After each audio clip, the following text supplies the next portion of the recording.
Vamos abrir a Escritura na Epístola de Paulo aos Efésios, no capítulo 4, dando hoje seguimento ao estudo dessa epístola. Estamos no capítulo 4, não é? Capítulo 4, é importante frisar e lembrar os irmãos, fala da edificação do corpo de Cristo, que na segunda parte do capítulo será chamado também de novo homem.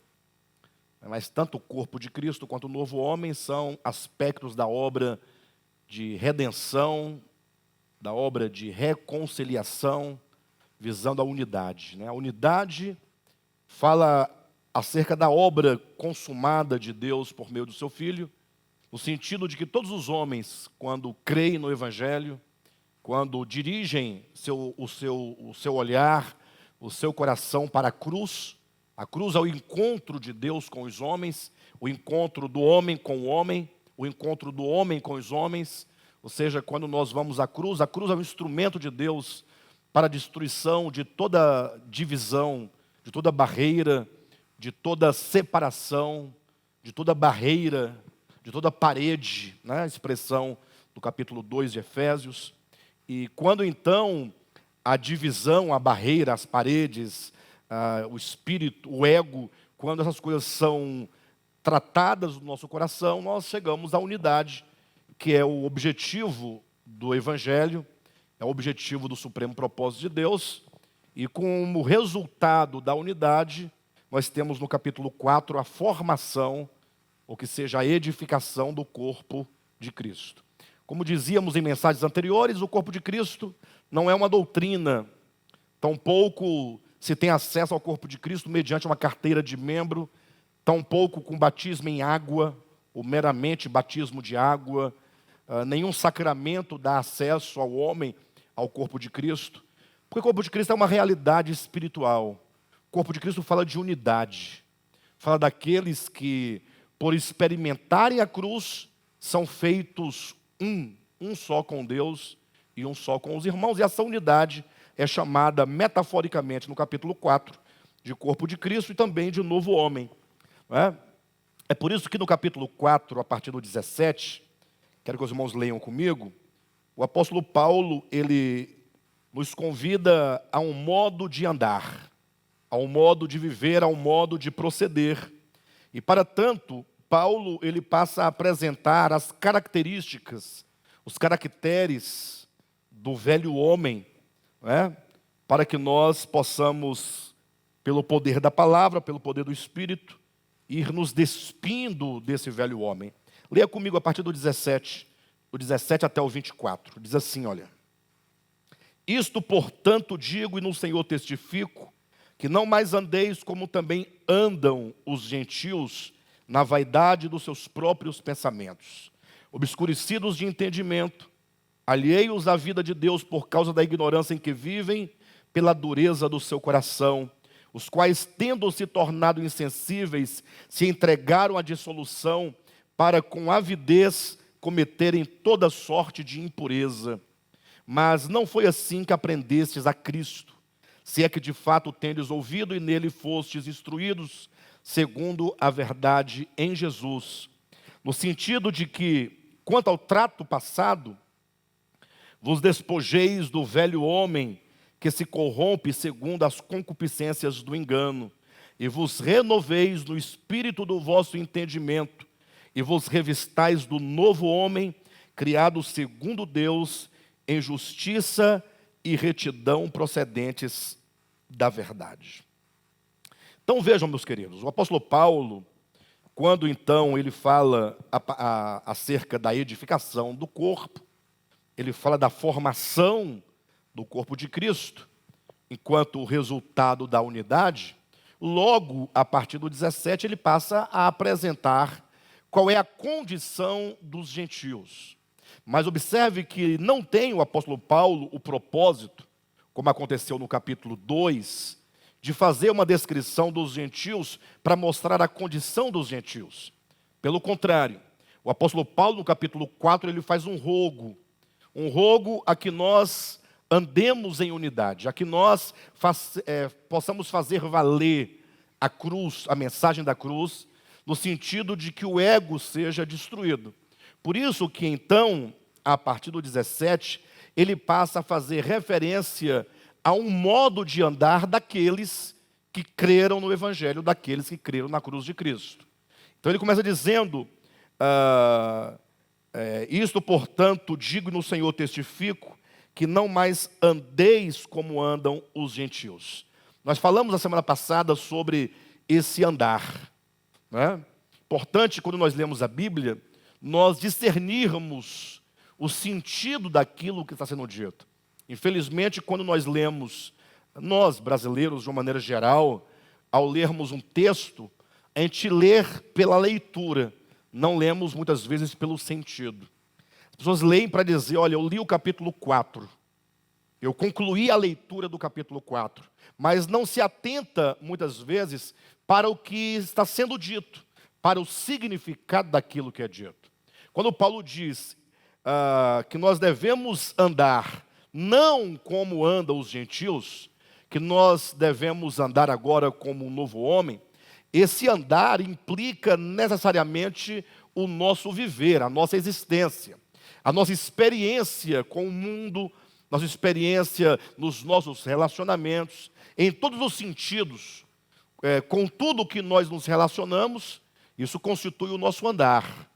Então, sempre quando nós acordamos pela manhã, nós temos o dia inteiro pela frente, saímos de casa ao trabalho, vamos à padaria, nos relacionamos no âmbito familiar, no âmbito do trabalho, no âmbito da escola, no âmbito da faculdade, no trânsito, no banco, onde quer que nós estejamos, o nosso viver, ou a manifestação do nosso coração, no nosso viver é o que Paulo chama aqui de andar. Ele diz, não mais andeis como andam os gentios. E aí ele passa a falar sobre os gentios, para que nós possamos então identificar como é esse andar, como é esse se pôr no mundo dos gentios.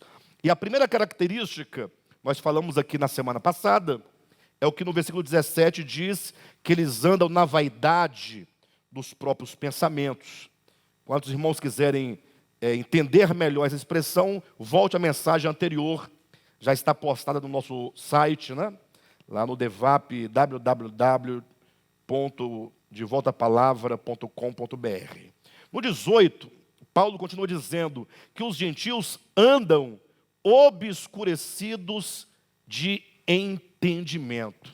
E aqui, quando nós nos deparamos com tal expressão, obscurecido de entendimento, logo, se alguém parar para refletir, grosso modo, pode chegar à seguinte conclusão.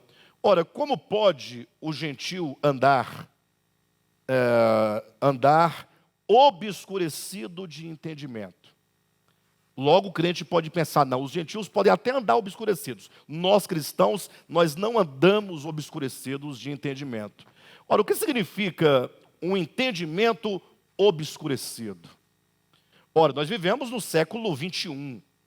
Então nós temos aí a luz da história humana. Os homens progrediram, os homens cresceram, os homens avançaram.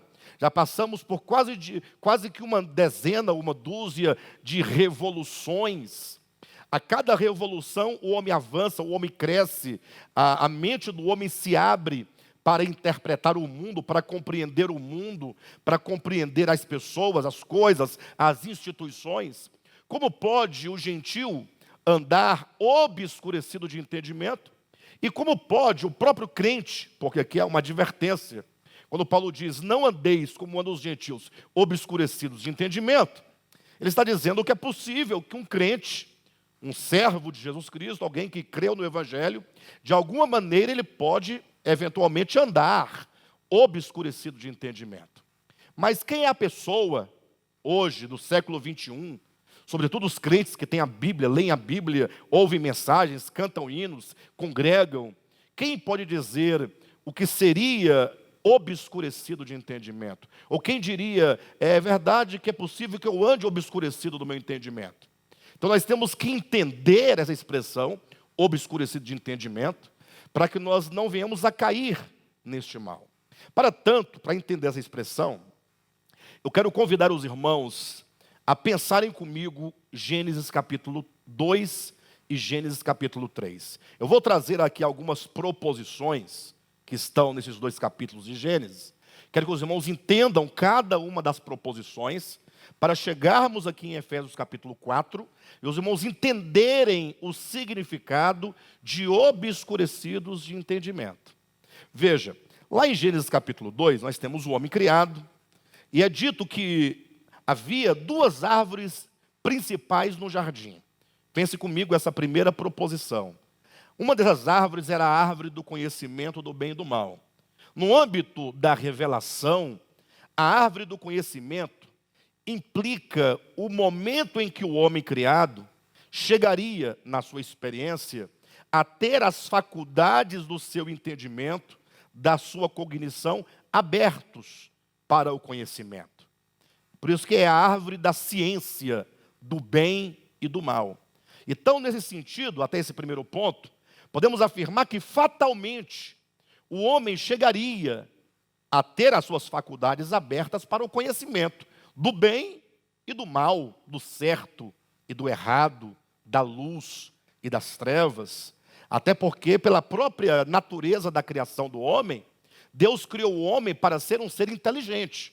Deus não cria o homem para ser um ser como as demais criaturas que ele criou, infra-humanas, sem discernimento, sem entendimento. Então entenda que a árvore do conhecimento é o momento de transição do homem do estágio de inconsciência para o estágio da consciência de si mesmo, da consciência do mundo, da consciência de Deus. Essa é a primeira proposição. Surge agora uma segunda proposição.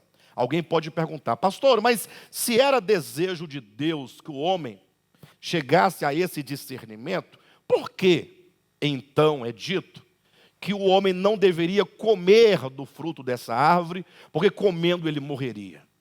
Gera aqui uma segunda proposição.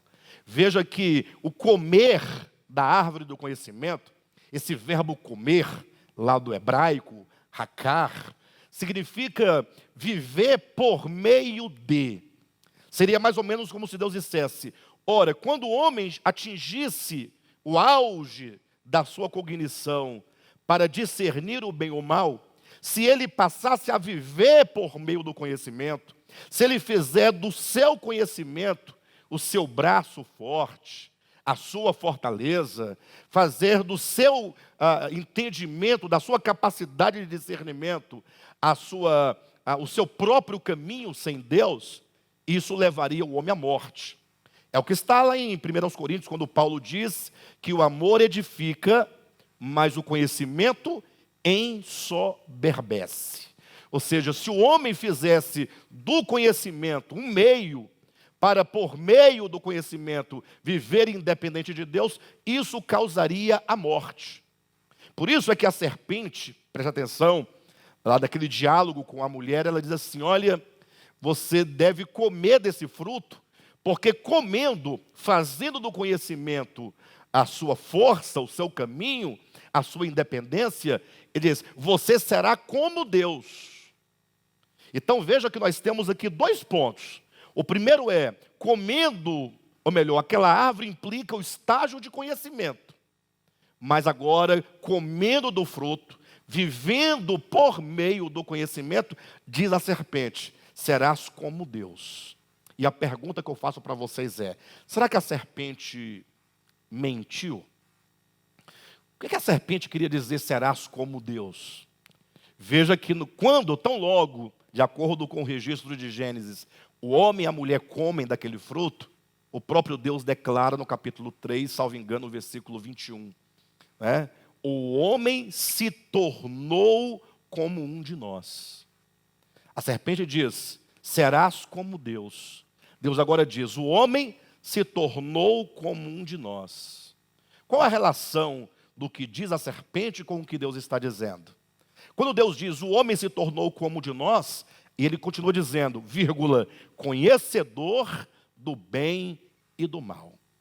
Ora, se você parar para pensar, fala assim: poxa, então Deus, isso é uma coisa negativa, não pode ser positivo. Então, será que Deus estaria dizendo que o homem não deveria ter o conhecimento do bem e do mal? Mas veja, o que Deus diz é: o homem se tornou como um de nós. Ou seja, Deus, ele vive por si mesmo. Deus é aquilo que Jesus fala em João capítulo 6, né? Assim como o Pai que vive me enviou, e eu igualmente vivo pelo Pai. Tratando-se de Deus, ele diz: o Pai vive, o Pai é. O Pai não é dependente de absolutamente nada e de ninguém, porque Ele é a própria vida absoluta. Quando Deus diz lá em Gênesis, o homem se tornou como um de nós, Ele quis dizer, o homem, porque conheceu, porque teve as suas faculdades abertas para o conhecimento, o homem agora se colocou na sua existência para viver por si mesmo, como Deus vive por si, porque Deus é. A diferença é que Deus vive por si porque Ele é. E o homem não pode viver por si porque o homem não é. Só que o homem se tornou como Deus. O homem se fez como Deus. O homem, iludido por causa do seu conhecimento, ele agora se colocou em paridade com o divino. Ou seja, Deus é absoluto. E porque Ele é, então somente Deus pode definir de fato o que é o bem e o que é o mal. Quando o homem come da árvore do conhecimento, isto é, quando faz do conhecimento o instrumento por meio do qual ele vive, o alimento por meio do qual ele vive, agora o homem, presta atenção, sem Deus, ignorando Deus, ele próprio se faz o árbitro para definir o que é o bem e o que é o mal. Uma coisa é você ter a sua faculdade aberta para o discernimento. Outra coisa é quem é que define exatamente o que é o bem e o que é o mal. Olhe para a sociedade que nós vivemos. Olhe para as instituições de uma nação. Olhe para os homens de uma maneira geral. Olhe para a sua própria experiência.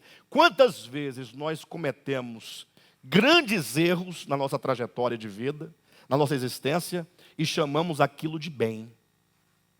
E muitas coisas que são bem, nós deixamos de fazer e justificamos como sendo más. Ou seja, quando o homem, ele ignora a luz de Deus no seu espírito humano, iluminando o seu entendimento, para que o homem tenha de fato discernimento do bem e do mal, conforme Deus, quando o homem ignora essa luz divina, ele vive obscurecido no seu entendimento. Só que o homem tem inteligência, o homem tem as faculdades abertas para o conhecimento. Só que é um conhecimento e é uma inteligência que, assim como a lamparina, que tem uma parte de baixo onde tem um azeite, que vai produzir a luz aqui na parte de cima, o homem deveria ou deve ter as suas faculdades, inteligência, consciência, coração, iluminadas ou iluminados pelo Logos divino, que é a suprema razão. Então, o homem, presta atenção, o homem, quando ele se ilude, comendo da árvore do conhecimento, fazendo do conhecimento a sua força, ele simplesmente decide viver por si mesmo, ele ignora a Deus na sua existência, ele ignora a Deus enquanto luz dentro do homem, porque Deus é luz, e essa luz, ela brilha e resplandece no espírito humano. Quando o homem, portanto, ignora essa luz, então ele vive nas trevas do seu entendimento. Ele vive nas trevas da sua cognição sem Deus. Ele tem o discernimento, porque ele tem a capacidade de discernir, mas Deus nunca desejou que o homem vivesse por meio do conhecimento somente. O homem tem o conhecimento, mas esse conhecimento deve ser iluminado, deve ser guiado pela luz divina no espírito humano. Vocês estão entendendo? Quantas vezes nós não justificamos os nossos erros? Quantas vezes vivemos a vida inteira em erros e mais erros, entretanto nós somos enganados pelo nosso próprio juízo, julgando que nós estamos fazendo a coisa certa, que nós tomamos a decisão correta. Então, quando Paulo diz que os gentios vivem obscurecidos de entendimento, e aqui parece haver uma contradição, porque entendimento pressupõe luz, sim ou não? Entendimento não é luz? Porque o não entender é treva. Como é que eu posso ter um entendimento obscurecido? É o entendimento humano em si mesmo, sem a iluminação do Senhor. Quando Paulo diz lá em Gálatas, andai no Espírito. Quando Jesus diz em João capítulo 15, que o ramo da videira, estando na videira, precisa permanecer na videira, seja o permanecer na videira, seja o andar no Espírito, essas duas expressões implicam quando o homem coloca suas faculdades sob o governo da luz interior do Espírito de Deus. É quando o homem, porque ele não anda segundo o conhecimento do bem e do mal, tendo ele conhecimento, ele agora subordina o seu entendimento, ele subordina o seu conhecimento à luz da verdade, à luz de Deus, à luz do Logos. A palavra Logos, o termo Logos, que é o verbo, se traduz literalmente por consciência, por razão. O Cristo de Deus, ele é a razão suprema. Ele é o conhecimento supremo. Ele é a luz do mundo. Olha, tudo isso indica, se eu tenho entendimento, eu tenho luz. Mas se Cristo é a luz do mundo, então essa luz do mundo é que deve guiar a luz da minha consciência, do meu entendimento. Posso até usar uma expressão já usada anteriormente por outras pessoas, mas com outro sentido. A luz maior, que é o Espírito de Deus, guiando a luz menor, que é o entendimento humano. Isso significa quando o homem, então, ele anda por meio da unção que de Deus nós recebemos, para usar a linguagem de João, na sua primeira epístola, capítulo 2, versículo 27. Ele diz que a unção de Deus, que dele nós recebemos, nos ensina todas as coisas. Daí eu pergunto aos irmãos, quantas vezes nós, chamados à unidade, chamados a vencer o ego, chamados a vencer a independência, não andamos, não vivemos como andam, como vivem os gentios, obscurecidos de entendimento. Lembre-se de uma coisa, a nossa mente, o nosso saber, o nosso conhecer, a nossa inteligência, a nossa capacidade de discernimento, não iluminada pelo Espírito de Deus, é entenebrecida. A luz do homem, a luz própria do homem, desconectado de Deus, é trevas. Por isso que nós não podemos confiar no nosso próprio saber, no nosso próprio conhecer.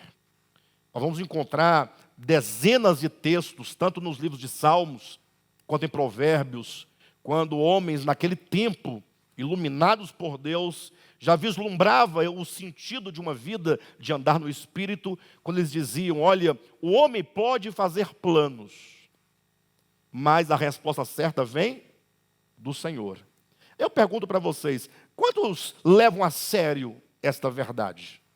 O homem pode fazer planos, lógico, o homem pode fazer planos, porque nós somos seres inteligentes, fazemos planos em todos os sentidos da nossa existência. Ora, quantos descansam, confiam e ainda invocam a segunda parte desse texto dizendo, Senhor, mas que a resposta certa venha de ti, guia-me.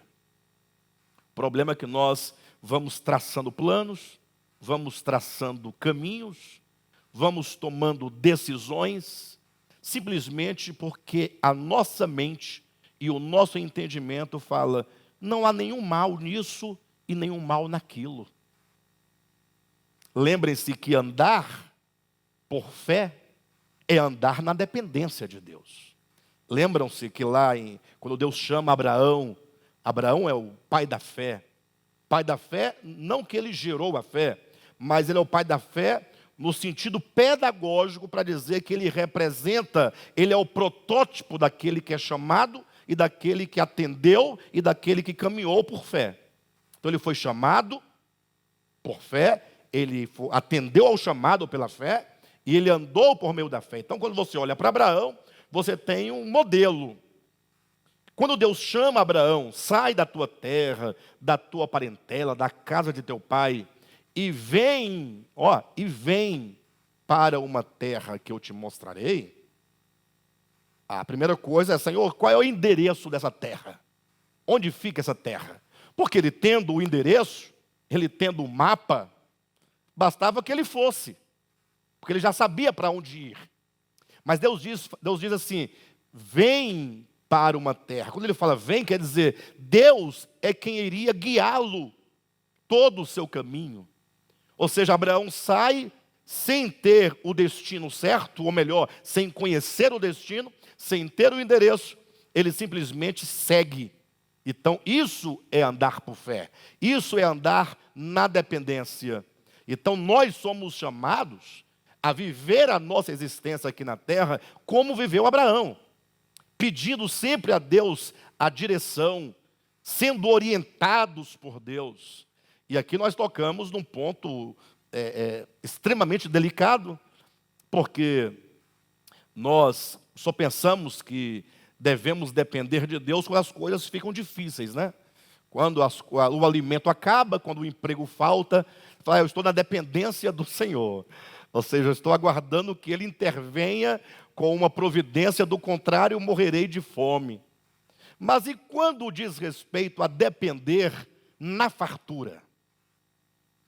Quando tudo vai bem, a saúde vai bem, o dinheiro vai bem, a despensa vai bem, a família vai bem, tudo vai muito bem. Por que depender de Deus se tudo vai bem? Alguém fala, pastor, mas isso é uma bobagem.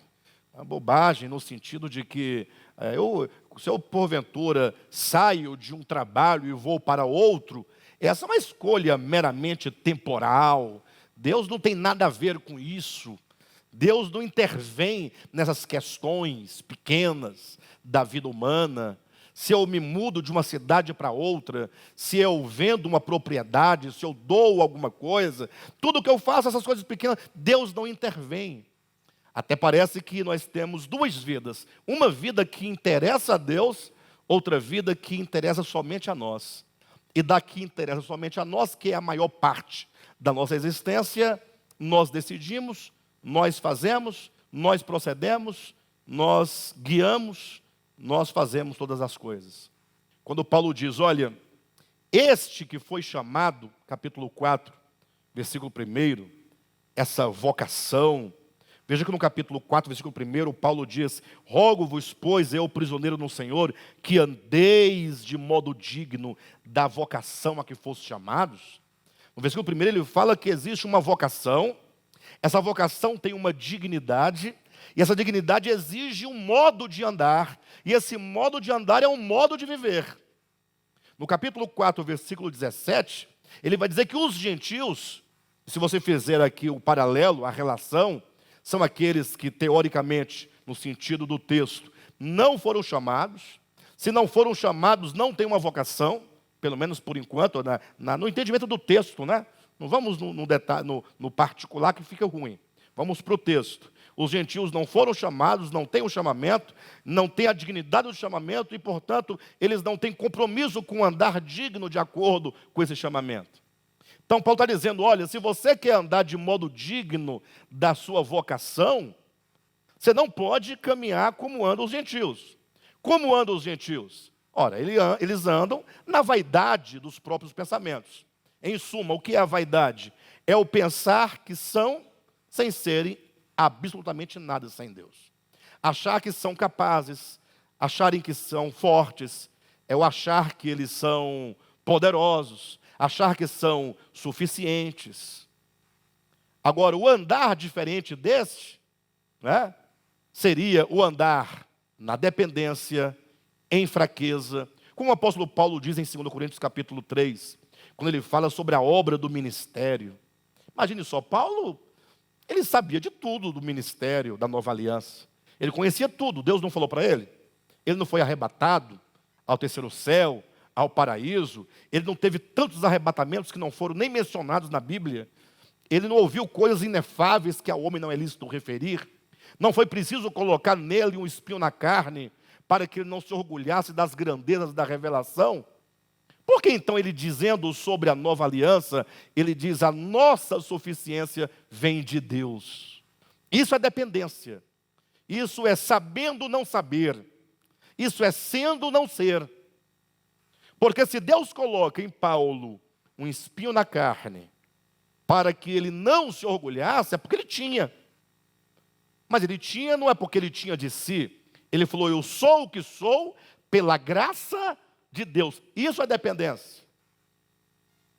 Então veja que esse andar de modo digno é o oposto dos gentios. Os gentios, eles pensam que são. Toda vez que nós pensamos que somos capazes de alguma coisa, e talvez nós não pensemos assim: eu sou capaz de alguma coisa. Todo crente, mesmo por instinto cristão, por mero instinto do ser cristão, eles vão dizer: não, nós confiamos no Senhor. Mas o problema não é o que nós falamos, o problema é como nós procedemos. Você pode falar com os lábios que depende e não depender. Eu posso falar com os lábios que eu sou fraco, e na prática eu agir como o homem mais poderoso do mundo. Lembram do caso de Davi? Qual foi a grande vitória de Davi? Quem sabe? A grande vitória de Davi. Vocês sabem. Uma grande vitória da história de Davi. Quando ele destrói Golias, quando ele vence Golias, quando ele vence aquele gigante. E qual foi a grande derrota de Davi? A grande derrota foi quando ele, vencendo os seus inimigos, ele levantou um censo para saber de que tamanho era a sua nação. Ele queria mostrar o poder da nação, a quantidade o número de exércitos, de homens do exército. Neste momento, a Bíblia fala que ele foi incitado por Satanás para levantar esse censo. Ou seja, ele mata o gigante, a grande vitória. Quando o gigante renasce dentro dele, que ele se torna um homem suficiente, um rei poderoso, de grandes exércitos, como que o gigante renascesse agora dentro da sua alma, e ele se tornasse agora o próprio Golias. E esta é a grande derrota dele, quando ele acha que ele é alguma coisa. Porque depois que Davi limpa a terra prometida dos seus inimigos, esse era o momento de ele falar: louvado seja Deus pelas vitórias obtidas. Sim ou não? Mas quando ele vê que ele venceu tudo, que a terra está limpa, que ele venceu todos os inimigos, ele fala: vamos agora contar os nossos soldados. O número de soldados. Vamos mostrar, vamos exibir o nosso exército, como que ele falasse que todas as vitórias foram o produto ou o resultado da força do seu braço. Isso é proceder como procede um gentio. Isso é andar como andam os gentios. Deus, ele é muito sábio. Deus é de uma sabedoria tremenda, porque ele poderia dizer assim, olha, ele poderia dizer apenas assim: pessoal, sejam dependentes de mim. Teria dito tudo, basta dizer. Mas sabendo Deus que o homem, ele precisa aprender com pedagogias, e aqui vale a pena, é interessante lembrar que a pedagogia em si mesma, é só pedagogia. Só que ela visa ensinar algo. Quando você se apropria da pedagogia e discerne o significado e a essência, ela ganha significado no seu coração. Deus, querendo nos ensinar a dependência, Ele nos ensinou o jejum. Jejum não é barganha com Deus. Tem pessoas que pensam que o jejum é uma troca.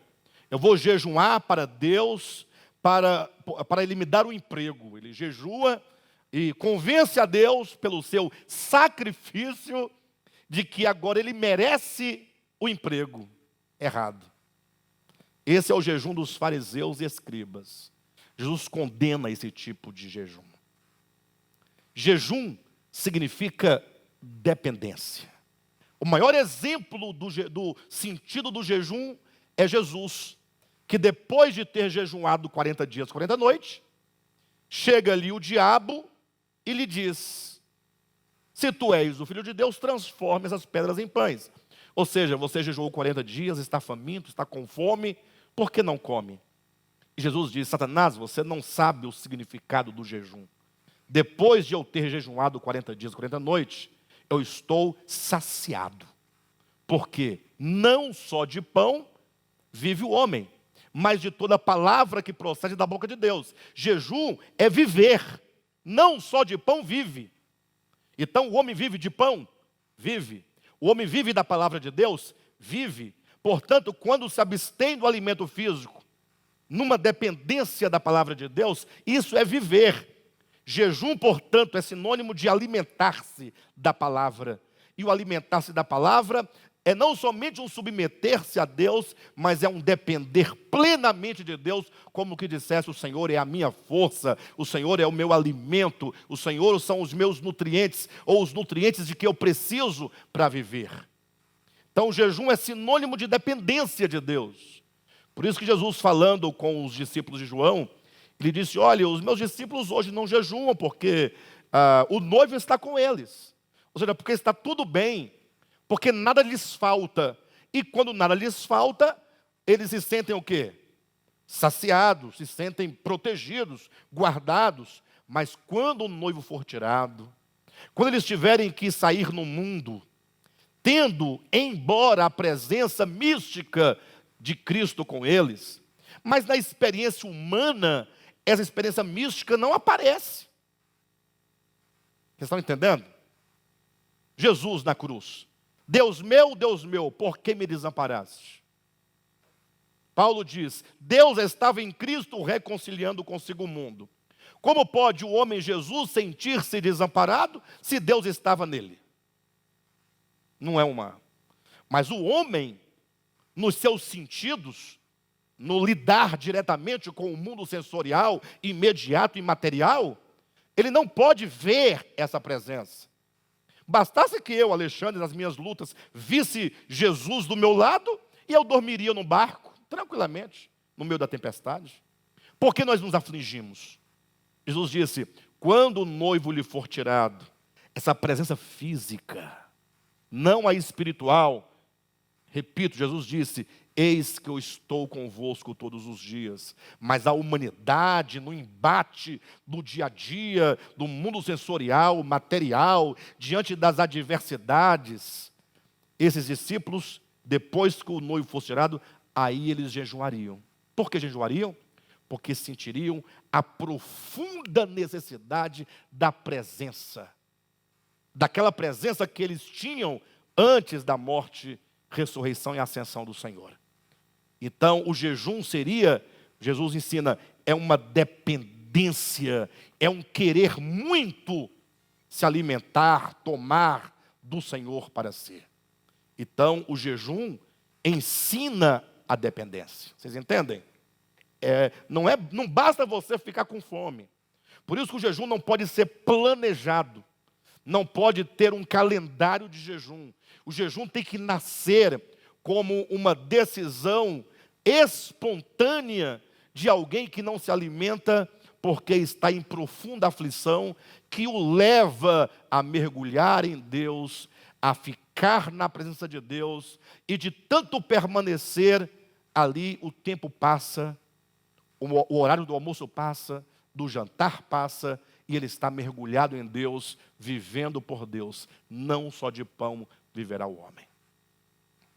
O que isso tem a ver com Efésios? Andar na dependência. Esse andar na dependência, nós temos aqui duas situações, duas verdades. Primeiro, se o gentio anda na vaidade dos pensamentos, ele pensa que ele é. Por isso ele não vai depender. E porque ele pensa que ele é alguma coisa sem Deus, ele não anda sob a luz de Deus no seu entendimento. Ele não é guiado pela luz do Logos. Logo, ele está obscurecido de entendimento na sua caminhada. Então, andar não como andam os gentios, é andar em profunda dependência. Andar em profunda e total e absoluta dependência é andar sob a luz. O jejum nos ensina a dependência. Nos ensina a não confiarmos em nós mesmos. Veja que coisa interessante. Não foi o próprio Senhor que nos ensinou que nós devemos trabalhar com as próprias mãos? O trabalho não é uma bênção divina?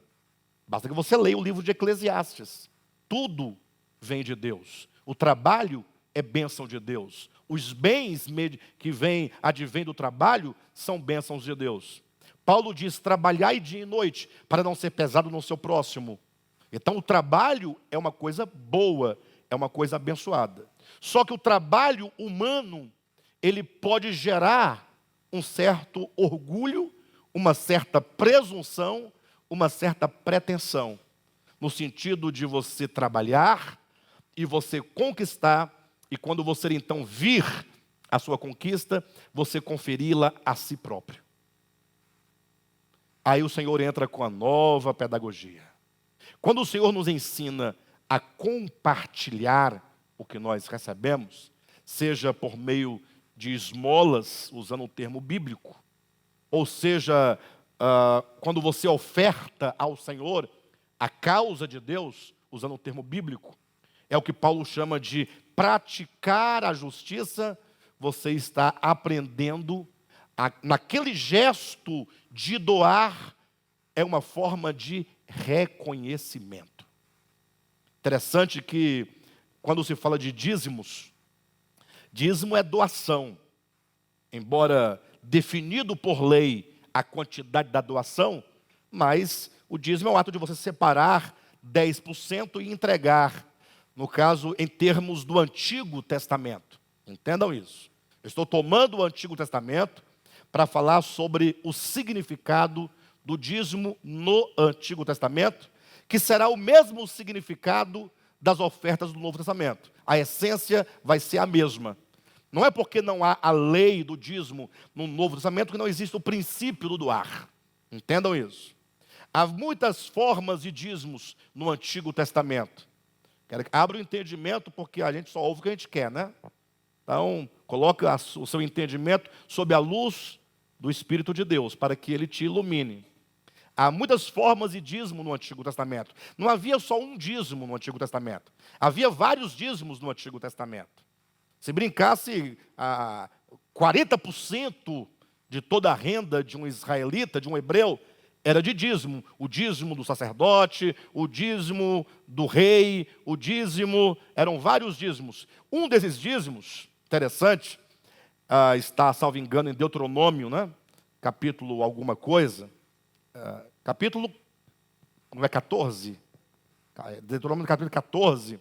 Fala que o hebreu deveria separar o dízimo da sua seara, o dízimo do seu gado, presta atenção, o dízimo das suas ovelhas, o dízimo de tudo o que ele obtivesse naquele ano, pegando o dízimo em forma de cereais, de vinho, de azeite, de carne de vaca, carne de bezerro, carne de cabrito, carne de ovelha, aquele tanto de coisa, ele deveria levar a Jerusalém, é o dízimo.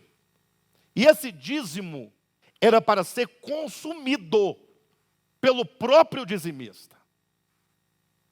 E aí Deus justifica em Deuteronômio capítulo 14, dizendo: para que aprendais a temer o Senhor teu Deus.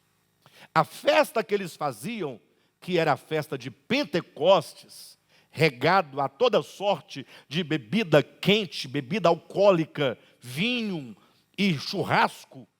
Basta que você leia o texto, está lá claramente escrito em Deuteronômio capítulo 14, a partir do versículo 22.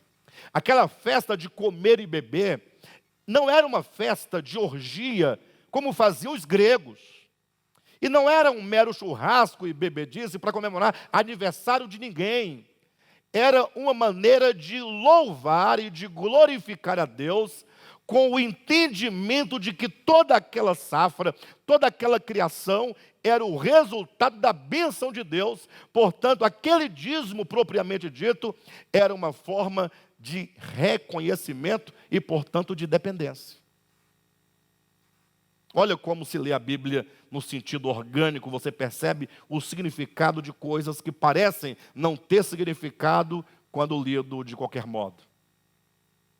Então o jejum, a esmola, o ofertar, tudo isso são pedagogias que nos ensinam a dependência de Deus e o reconhecimento de que tudo vem de Deus, por isso dele nós dependemos.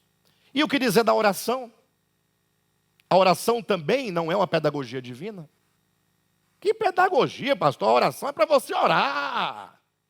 Ora, o que você entende de oração? Se antes que as palavras saiam da sua boca, Deus já as conhece. Se Deus dá o pão aos seus filhos enquanto eles dormem, por que orar? Se Deus perscruta não somente os nossos pensamentos, mas o substrato do pensamento, as intenções do pensamento e do coração. O que eu vou dizer para a palavra de Deus? O que eu vou dizer para a razão suprema?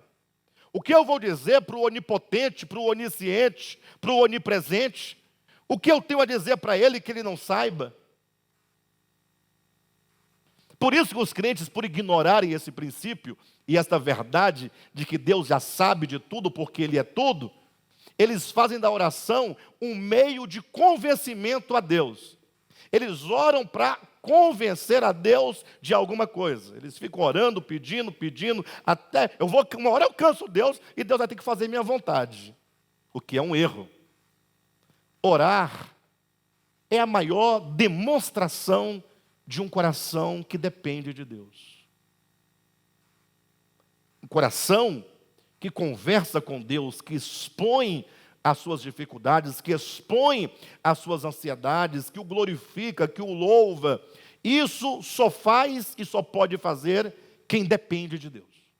Quem não depende de Deus não vai orar. Mas não é a oração do cristianismo. Porque a oração do cristianismo tem dois problemas, no mínimo. Tem vários, né? Poderia citar dois. O primeiro é que fizeram da oração a reza. Quando você decora palavras que outros falaram ou que outros escreveram, palavras essas que não passam pelo seu entendimento, basta que você repita. Fazer como os gentios. Vãs repetições. Você fica falando, você pode estar pensando em outra coisa. Sabe quando você está cantando um hino, pensando em outra coisa? O hino você sabe de cor. Aí você vai falando, mas você não está nem aí para nada. Grande é o Senhor e muito digno de louvor. Você já conhece a música, vai cantando. A cidade, nosso Deus, seu santo monte. Só que a sua mente está lá na sua terrinha, na sua conta bancária, no coronavírus, no lockdown, etc. Na vida alheia. Do mesmo jeito, a pessoa vai rezando com entendimento em qualquer lugar. Pior ainda, ou seja, mais difícil de orar ainda, é quando tem um modelo que nós temos de oração. Quando nós oramos coletivamente, um ora em voz alta. E todos deveriam orar a oração juntamente com quem ora. Daí é preciso que você esteja ligado. Irmão Pedro vai abrir a reunião e ele começa: Senhor, louvado seja o seu nome. E você que amém, louvado seja o seu nome. Você também está falando, também está declarando, juntamente, em uníssono, oração coletiva de um só homem. Agora, ele está orando, deixa ele orar. Quando ele acabar, vai começar o louvor. Enquanto isso, a gente olha o celular, a gente vai ao banheiro, a gente vai lá fora, a gente bate um papo, conversa com os irmãos. Quando ele disser amém, está aquele burbúrio no meio dos irmãos da igreja, né? Então, o primeiro problema da oração do cristianismo é a reza, que é orar sem discernimento, sem pensar no que diz. Já decorou. Pai nosso que estás no céu, santificado seja o teu nome, venha a nós o vosso reino. Igual o jogador de futebol, quando vai entrar em campo. Como é que eles oram? Pai nosso que estás no céu, santificado seja o teu nome, venha a nós o vosso reino. Já viram? Desse jeito. Eles estão pensando no Pai nosso que estás nos céus. É a mandinga deles, para poder ver se ganha. O problema é que do outro lado tem outro mandingueiro igual a ele. Né? Mandinga de lá, mandinga de cá, vence quem jogar melhor. Né? Quem jogar melhor. Agora, um outro problema da oração do cristianismo é a barganha. Aí os crentes falam, não, os católicos não oram, eles rezam sem entendimento. E aqui se ora com entendimento. Ora, qual entendimento? Você começa primeiramente orando, gritando como se Deus fosse surdo. Porque Deus mora tão longe. O Deus do cristianismo, ele mora tão longe. Você tem que gritar. E tem mais, quem grita mais alto tem mais poder. Talvez porque seja mais ouvido. Uma concorrência de quem ora mais alto. E orar o quê? Cada um ora os seus próprios problemas. Vai iniciar-se a reunião, o culto da igreja. Aí o pastor começa orando pelo culto. Atrás dele tem o diácono orando pela mãe dele que está com Covid. O outro sentado à frente está orando pela viagem que ele irá fazer. O outro está orando, pedindo a Deus um casamento. Cada um falando, buscando o seu próprio benefício. Buscando uma realização própria. E nisso faz promessas, né, para Deus, na oração, para ver se Deus faz alguma coisa. Uma tentativa de convencer o eterno. Então, esse também é um erro. De modo, então, que oração, ela tem vários princípios, né? O primeiro princípio da oração é orar à vontade de Deus. Basta que você tome todas as orações da Bíblia. Faça depois uma leitura de toda a Bíblia. Porque os cristãos se ufanam muito de ler a Bíblia, né? E fazer ano bíblico. Já li a Bíblia uma vez, 10 vezes, 20 vezes. Eu já li 30, já li 40, já li 50. Mas lê pela leitura, não pelo discernimento. Leia a Bíblia uma vez procurando só as orações.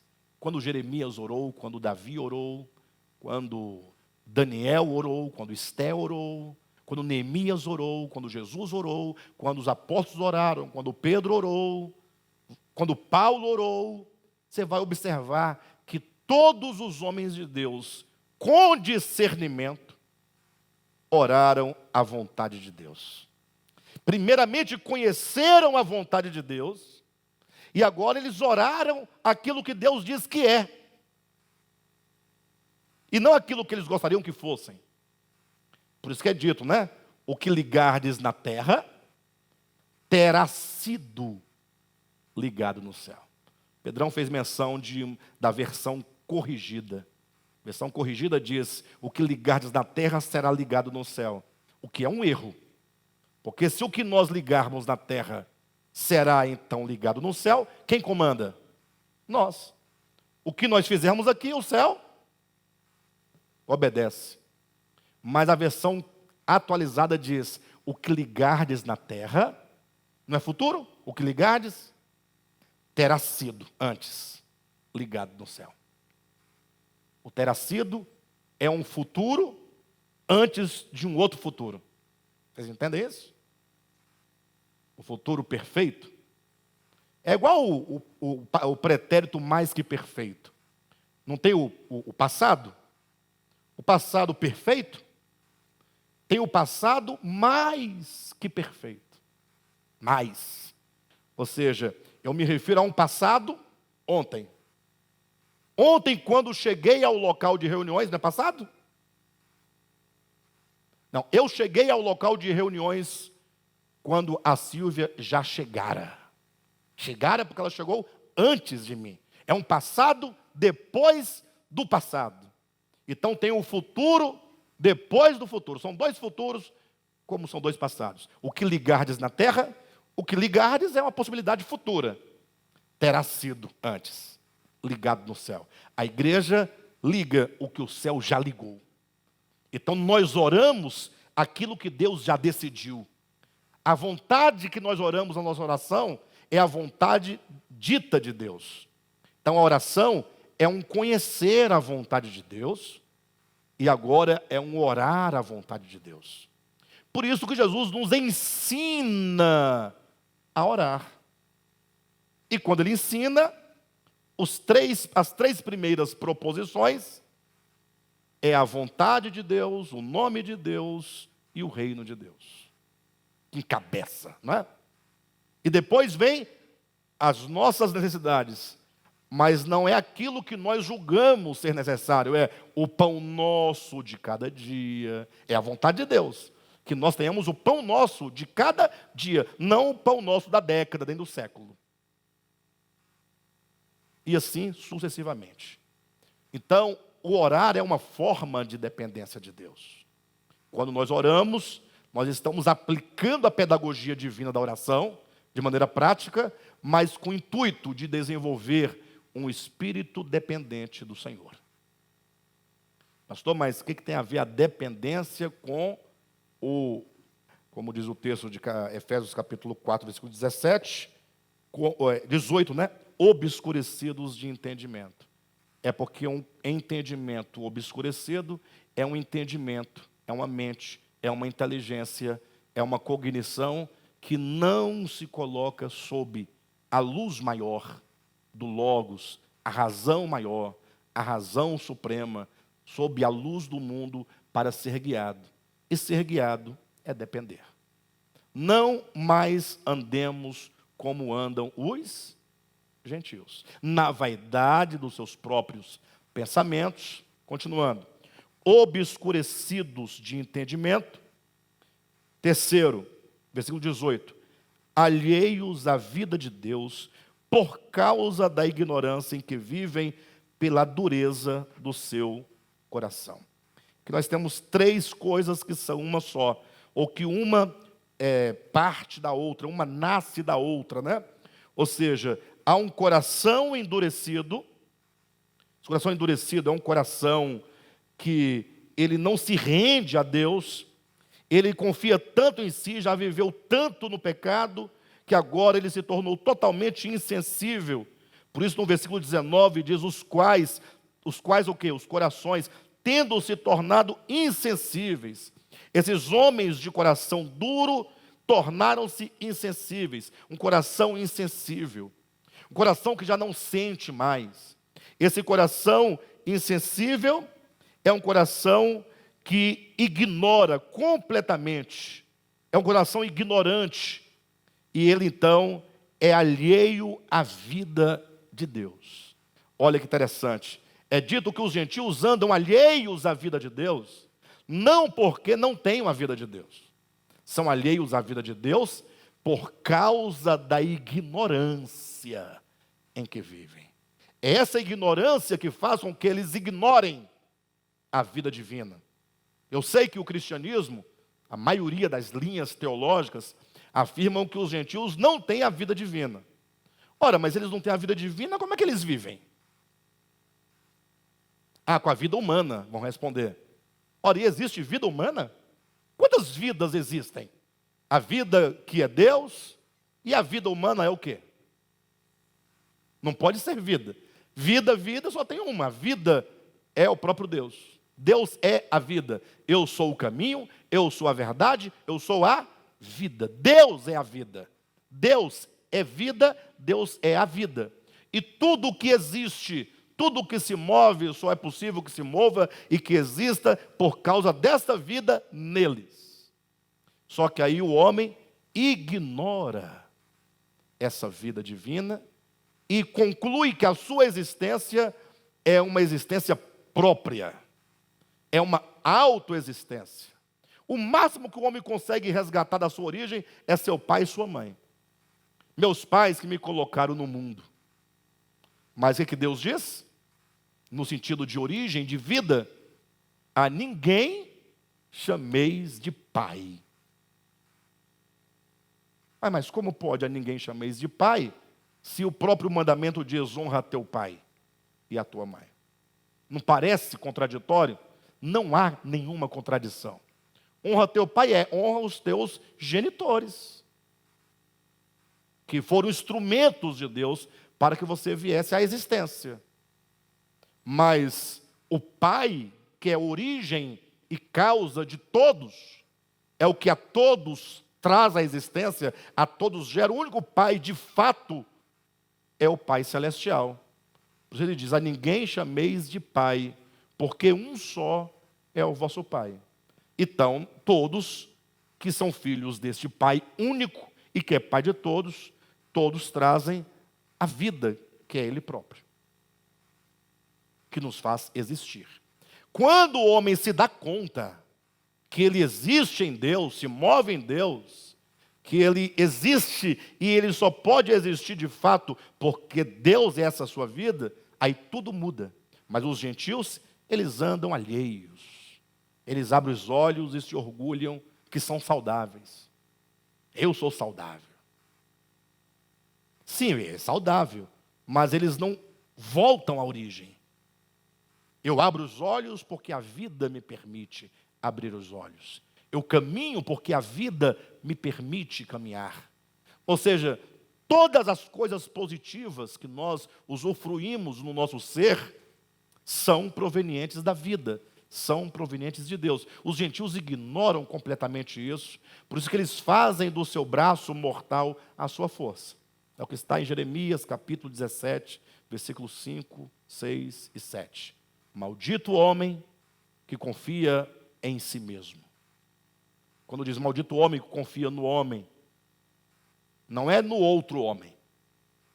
Para você tirar a prova, você tem que comparar Jeremias capítulo 17, versículo 5, com 17, 9. Quando você faz a comparação, você entende o que significa maldito o homem que confia no homem. Porque no 9 diz, bem-aventurado o homem que confia no Senhor. Ou seja, ou o homem confia no homem, na humanidade, ou o homem confia no Senhor. Ou seja, se eu não confio no Senhor, eu confio em quê? No homem que sou, na minha humanidade, na minha capacidade. E sobre esse homem que confia em si mesmo é dito que ele é maldito. Ou seja, não é que Deus o amaldiçoou, é que o caminho do homem que confia em si mesmo é um caminho árido, é um caminho seco. Por quê? Porque ele não tem de onde extrair as riquezas da sua existência. É como um arbusto seco no deserto, em terra inóspita, terreno árido. Ora, o homem que confia no Senhor é como uma árvore plantada junto a ribeiros. E é dito, e mesmo no ano de sequidão, não deixa de dar frutos, porque suas raízes descem até os mananciais, as águas mais profundas da terra. Então, os gentios, eles andam alheios à vida de Deus. Não porque não a tenham, né? Mas porque são ignorantes. Pela ignorância, versículo 18, por causa da ignorância em que vivem, pela dureza do seu coração, os quais, tendo-se tornado insensíveis, se entregaram à dissolução, para com avidez cometerem toda sorte de impureza. Ou seja, percebem que toda sorte de impureza, toda sorte de pecado, será o resultado de alguém que determinou um viver e um andar sem Deus. Geralmente as pessoas perguntam, pastor, como é que a gente faz para amar? Essa semana eu ouvi num grupo aí, não sei qual foi exatamente, uma pessoa dizendo, puxa, mas é tão difícil amar o inimigo, né? É difícil, não, é impossível. Lembre-se que você, em si mesmo, é como um arbusto seco no deserto. Você não tem nada nem para você, que dirá para dar para o outro. Por isso que é dito que o amor é fruto do Espírito, é dele, não é seu. Porque o amor nosso, próprio, o amor que nós temos da nossa psique, da nossa alma, das faculdades emotivas do nosso coração, são carnais. Todo amor é carnal. Todo amor humano é carnal, sem Deus. Todo. Não, o seu é. Se não for iluminado, regado, sustentado, se o amor real, verdadeiro, absoluto, não permear o seu amor humano, é amor político. É o amor que só dura até. Até o quê? Até acontecer qualquer coisa. São casais que se amam e passam a se odiar. São amigos que eram carne e unha e passam a se aborrecer. São famílias que se desintegram e deixam de ser família do ponto de vista relacional. O que mais? São irmãos de igreja que se abraçam e se beijam, até que saem falando mal e abrindo igrejas. Isso é o amor humano. Sai falando mal e abrindo igreja. O que é pior, né? Abrir igreja é pior do que falar mal.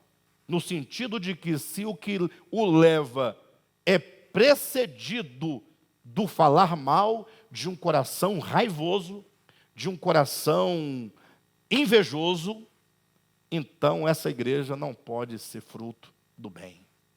Então é pior. Vocês entendem o que eu estou dizendo? Então,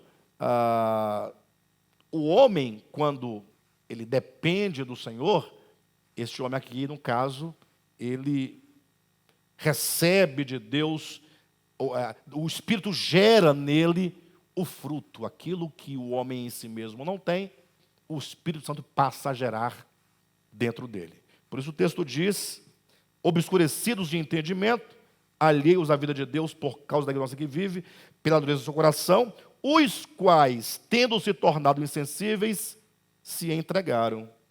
Esse se entregar à dissolução, todas as formas de pecados, todas as formas de impurezas, são o resultado desse coração.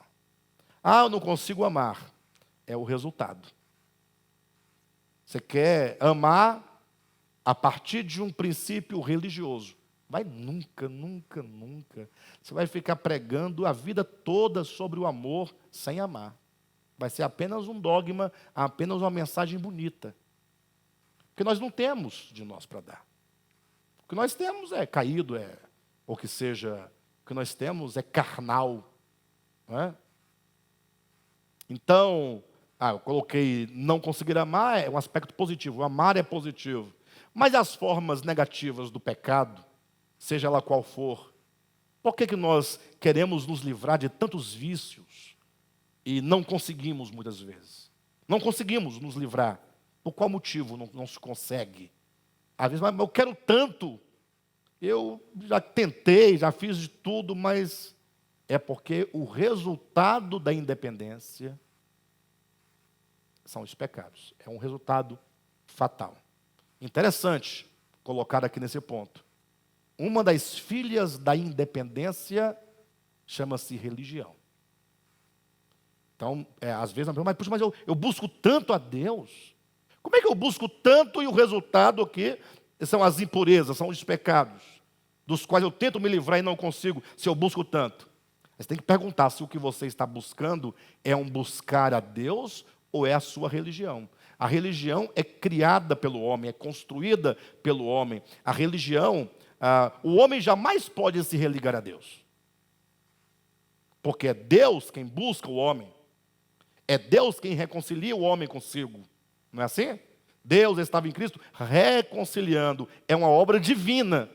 Quando o homem se propõe a se reconciliar com Deus, a se religar, ele cria uma religião. Estou colocando desse ponto de vista, embora se possa usar o termo religião, noutro contexto menos específico, para significar o viver cristão. Tá bom? Porque algumas palavras ganham sentidos diferentes a partir dos contextos. Tipo assim, olha, a oração do cristianismo, falei agora há pouco, tem dois problemas.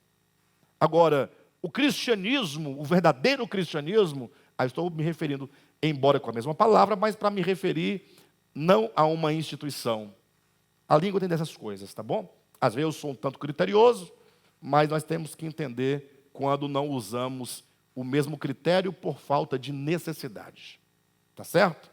Então, a religião é uma das filhas da independência, porque o homem se tornou tão independente, ele cria uma religião. Lembra do caso de Caim? Caim foi rejeitado por Deus, e a sua oferta foi rejeitada por Deus, servindo-o. Ele servia. Por quê? Ele podia falar, não, eu quero saber negócio de sacrificar para Deus, de oferecer para Deus, bobagem, dane-se para lá, eu sou ateu. Poderia? E por isso ter sido desprezado, rejeitado? Mas não, foi oferecendo, foi orando, foi cantando, o ministério de louvor era ali, Caim, Abel, Adão e Eva, e orando, e com as vestes de tal. Era uma igreja ali, entende? Mas Caim é o maior exemplo, é o modelo de alguém que quer ou determina no coração servir a Deus a seu modo. Isso é religião, isso é religioso. Por isso que, não raras vezes, muitas vezes nós, na nossa busca, no nosso labor religioso, o resultado é sempre as impurezas, os pecados não vencidos, porque é o resultado de uma vida de independência a Deus. Tá bom, queridos? Até aqui nós vimos o andar dos gentios, que não deve ser por nós imitados. Para encerrar, o versículo 20 diz, mas não foi assim que aprendestes a Cristo.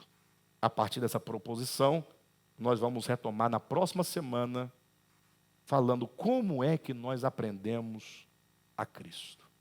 Como Cristo, então, nos ensina este andar e este viver. Tá bom, queridos? Glória a Deus.